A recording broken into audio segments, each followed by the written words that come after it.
Right now, without thinking about it, you are breathing in, out, in, out. You have done this roughly 20,000 times today, and you will do it 20,000 more times before tomorrow ends.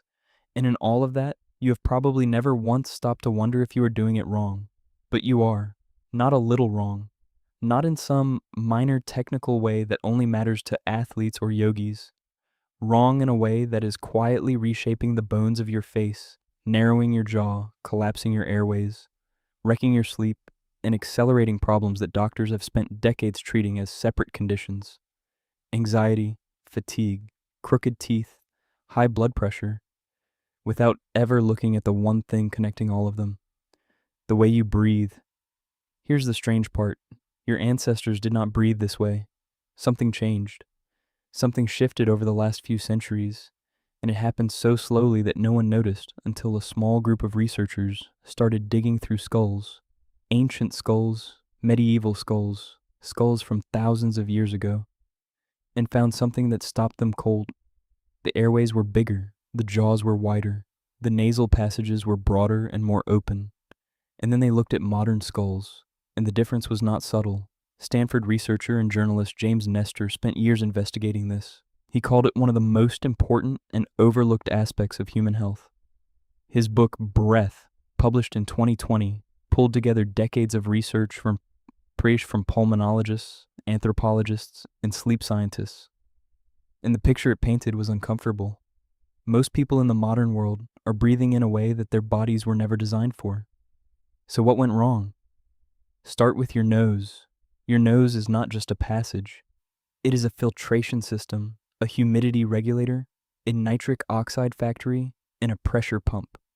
When air enters through your nose, tiny hair-like structures called cilia trap particles before they reach your lungs. The mucous membranes humidify and warm the air. And deep in your nasal sinuses, your body produces nitric oxide, a molecule that dilates blood vessels, improves oxygen absorption, and has measurable antimicrobial effects. When you breathe through your mouth, you bypass all of that, every single part of it. Mouth breathing delivers cold, dry, unfiltered air directly to your airway. It strips the moisture from your throat. It reduces nitric oxide production. And over time, it changes the shape of your face. This is where the anthropology gets strange. Dentist and researcher Weston A. traveled the world in the 1930s, studying indigenous populations who had little to no contact with Western food and culture. He was looking for dental decay, expecting to find it everywhere. Instead, he found the opposite. Communities eating traditional diets, high in whole, unprocessed foods, had almost no crowded teeth, almost no crooked jaws, almost no need for orthodontics. Their dental arches were wide, their airways were open, and their nasal passages were broad. He then compared these populations to members of the same communities who had recently adopted Western diets, refined flour, sugar, canned goods. Within 1 or 2 generations, the jaws narrowed, the teeth crowded, the airways tightened, the faces changed. Price blamed diet, and he was partly right. But researchers who came after him added a critical piece. It was not just what these people were eating, it was how they were chewing it. Hard, fibrous, raw foods require the jaw to work. That work stimulates bone growth. The jaw expands, the palate widens, the nasal passages open. Soft, processed food requires almost no chewing. The jaw never gets that stimulus. The bones stop growing outward. The arch narrows, and what do narrowed arches do? They push your teeth into crooked positions. They crowd your sinuses. They tighten the passage that air travels through. And when the passage tightens, breathing becomes harder. The body starts looking for an easier route: the mouth. And once mouth breathing starts, especially in childhood, the cycle accelerates. Anthropologist and author Daniel Lieberman at Harvard has written extensively about this, describing how the human face is, in evolutionary terms, still catching up to a diet and lifestyle it was never shaped to handle. The mismatch is real, and it shows up in x-rays and sleep studies and orthodontist offices every single day. But here's the part that should concern you right now, today, as an adult. Mouth breathing does not just affect your face, it affects your nervous system. When you breathe through your mouth, especially quickly and shallowly, you exhale too much carbon dioxide. This sounds like a good thing. Get rid of the waste gas, right? But carbon dioxide is not just waste, it is a trigger. Your blood vessels, including the ones carrying oxygen to your brain and muscles, rely on carbon dioxide levels to decide when to release that oxygen. This is called the Bohr Effect, and it was described by Danish physiologist Christian Bohr in 1904. The Bohr Effect means that if you exhale too much carbon dioxide by breathing too fast and through your mouth, your blood holds oxygen more tightly. Less of it gets released to your tissues. Your brain, sensing a problem, ramps up your stress response. Your heart rate climbs, your muscles tighten, your mind starts scanning for threats. Sound familiar? Anxiety, brain fog, the feeling of not being able to get enough air, even when you are technically breathing fine. Many people live in this state chronically, reaching for caffeine to compensate for the oxygen delivery problem their own breathing pattern is creating. And then they go to sleep. Sleep is where mouth breathing causes its most dramatic damage. When you sleep with your mouth open, the soft tissues at the back of your throat relax and partially collapse. The airway narrows even further. The body, desperate for oxygen, begins to snore. In more severe cases, the airway closes completely, over and over through the night.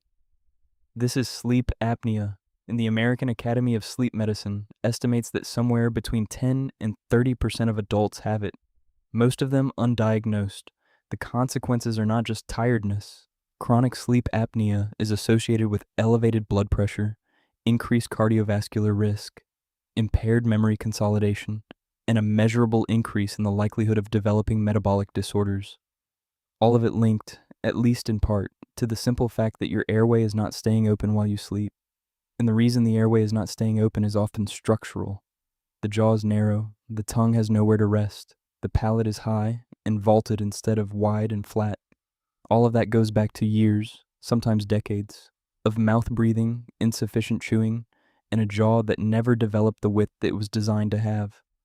This is not hopeless. Researchers like John Mew, who developed the concept of orthotropics, have spent careers showing that facial structure is more malleable than traditionally believed, especially in childhood, but even into adulthood. The palate can be widened, the jaw can be retrained, the tongue posture, where your tongue rests in your mouth when you're not speaking or eating, turns out to matter enormously. The correct position is called the tongue resting posture. Your tongue should rest flat against the roof of your mouth, not lying on the floor of your mouth. This position supports the upper palate, keeps the airway open, and encourages nasal breathing. Most people who are chronic mouth breathers have their tongue resting on the floor. It seems like a trivial detail. The research suggests it is anything but. Nestor himself conducted an experiment with Stanford collaborator Jayakar Nayak, deliberately taping their nostrils shut for 10 days to force exclusive mouth breathing. The results were rapid and measurable. Blood pressure spiked, snoring intensified dramatically, sleep quality collapsed, and both men felt mentally foggy and physically run down within days. When they switched back to nasal breathing and introduced slow breathing techniques, every marker reversed. Slow is the other part. Most adults breathe at a rate of 12 to 20 breaths per minute. Research published in the European Journal of Applied Physiology and other outlets suggests that the optimal rate for cardiovascular efficiency, nervous system balance, and oxygen absorption is closer to 5 to 6 breaths per minute. This is sometimes called resonant frequency breathing, and it has measurable effects on heart rate variability, one of the most reliable markers of how well your autonomic nervous system is functioning. 5 to 6 breaths per minute feels impossibly slow at first. It is not. It is approximately a 5-second inhale followed by a 5-second exhale through the nose with a relaxed belly rather than a tense, lifted chest. Chest breathing, the shallow, quick kind most people default to, uses primarily the upper lobes of the lungs. The lower lobes, which have a higher density of blood vessels and more efficient gas exchange, stay mostly empty. Belly breathing, diaphragmatic breathing, activates those lower lobes. It triggers the vagus nerve. It shifts your nervous system toward the parasympathetic state. Rest, digest, recover. Instead of the fight or flight state that shallow mouth breathing keeps you locked in. Here's the part that will stay with you. Right now, as you sit or stand or lie wherever you are reading this, there's a reasonable chance your mouth is slightly open. There's a reasonable chance your tongue is resting on the floor of your mouth instead of the roof. There's a reasonable chance your breath is coming from your chest and not your belly, and that it is faster than it needs to be. Spazing. Your ancient ancestors, before soft bread, before sugar, before the modern jaw shrank and the airway narrowed, they breathed through their noses with wide open palates and strong jaws and airways that did not collapse in the night. You still have that biology inside you. The structures are different now, maybe, shaped by food and habit, and decades of patterns you did not choose. But the mechanics are still there. So right now, close your mouth. Put your tongue against the roof of your mouth. Breathe in through your nose for 5 seconds. Let your belly expand. Then breathe out for 5 seconds, slow and steady. You just breathe the way your body was always designed to. And the strange part is, after 20,000 breaths today, that might be the first time.